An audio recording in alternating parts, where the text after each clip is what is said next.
Hello children, welcome to असा education. आज हम करेंगे गुजरात बोर्ड की 9th क्लास की संस्कृत की बुक का 7 चैप्टर साहित्यकार साधिका। इसका हम करेंगे सारांश। तो आइए देखते हैं कि इस चैप्टर में क्या बताया गया है। पाठ का नाम है साहित्यकार साधिका, जिसका अर्थ होता है एकता कार्य को सफल बनाने वाली होती है। अगर हमारे में एकता है, हम मिलजुल कर रहते हैं, तो हमारा काम सफल हो जाता है।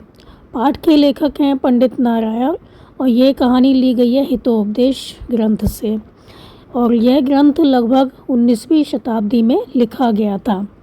आइए शुरू करते हैं इसका सारांश। तो गोदावरी नदी के किनारे एक बहुत बड़ा सेमल का पेड़ था। उस पेड़ पर अलग अलग स्थानों से आए हुए बहुत से पक्षी रहते थे। तो उन्हीं में लघु पतनक नाम का एक कौवा भी रहता था। एक दिन सुबह क्या हुआ, कौवे ने देखा कि एक शिकारी वहां आया और उसने पक्षियों को पकड़ने के लिए ज़मीन पर चावल के दाने बिखेर कर जाल बिछा दिया। इसके बाद क्या होता है, वह पेड़ के पीछे छिपकर खड़ा हो जाता है। तो यहाँ पे क्या बताया गया है, गोदावरी जो नदी थी उसके किनारे एक वृक्ष था जिसका नाम था सेमल और उस वृक्ष पर, उस पेड़ पर अलग अलग स्थानों से आए हुए बहुत से पक्षी रहते थे। तो वहाँ पर एक कौवा भी रहता था जिसका नाम था लघु पतनक। तो एक दिन क्या होता है, सुबह का टाइम था, कौवे ने देखा कि एक शिकारी है वहाँ आया और उसने पक्षियों को पकड़ने के लिए, उनको लालच देने के लिए ज़मीन पर वहाँ पर चावल के दाने बिखेर दिए और जाल बिछा दिया, क्योंकि उसको पता था चावल के दाने देखकर पक्षी चावल खाने आएंगे, तभी वो जाल में फंस जाएंगे। इसके बाद वो क्या करता है, जो शिकारी होता है पेड़ के पीछे छिपकर खड़ा हो जाता है देखने के लिए कि पक्षी आए कि नहीं आए। फिर क्या होता है, उसी समय चित्रग्रीव नाम का कबूतरों का राजा अपने समूह के साथ आकाश में उड़ता हुआ वहां पहुंचा।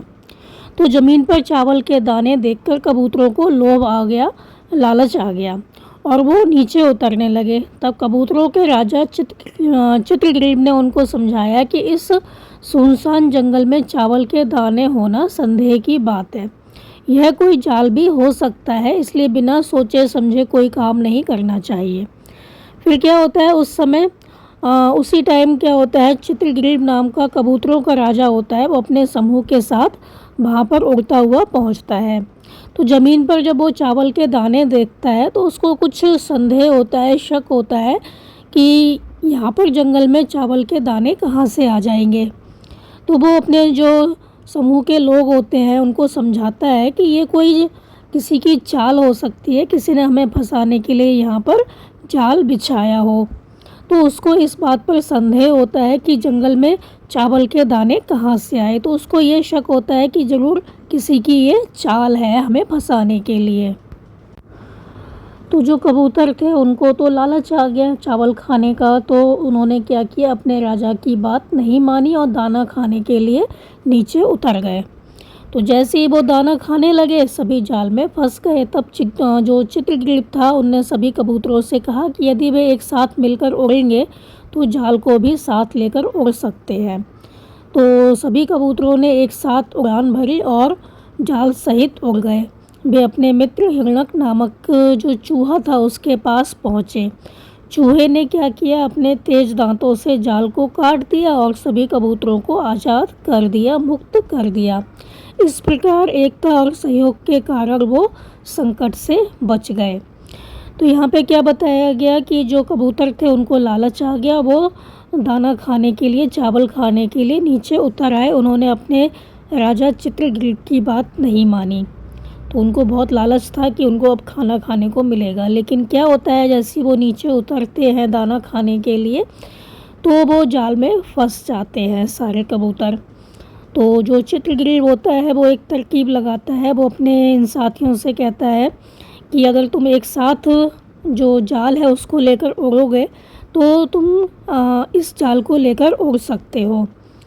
तो सभी कबूतरों ने ऐसा ही किया, अपने राजा की बात मानी, जाल सहित उड़ जाते हैं। तो उनका एक मित्र था जिसका नाम था हिरण्यक। ये एक चूहा था, चूहे के दांत बहुत पैने होते हैं।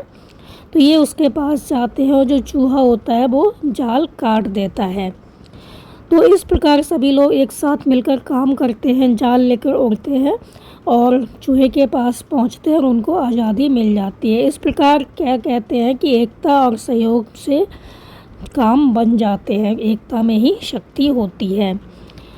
तो अगर इनमें एकता होती है और वो राजा की बात मानते ना उतरते तो वो जाल में भी ना फंसते। और राजा की बात उन्होंने मानी तो वो चूहे के पास गए, चूहे ने जाल को काट दिया और वो आज़ाद हो गए। इसलिए कहते हैं कि हमेशा साथ रहना चाहिए, सबकी बात मानकर चलना चाहिए, क्योंकि एकता और सहयोग में ही हम संकट से बच सकते हैं। तो इस पाठ से हमें ये शिक्षा मिलती है कि एकता में बहुत शक्ति है। यदि हम मिलकर काम करें तो कठिन से कठिन कार्य भी सफल हो सकता है। तो ये था आपका इस पाठ का सारांश। उम्मीद है आपको अच्छे से समझ में आया होगा। तो आप इस पाठ को अच्छे से समझकर याद कर लीजिए और हमारे चैनल आशा एजुकेशन को लाइक कीजिए, सब्सक्राइब कीजिए और शेयर करना बिल्कुल मत भूला करिए। Thank you.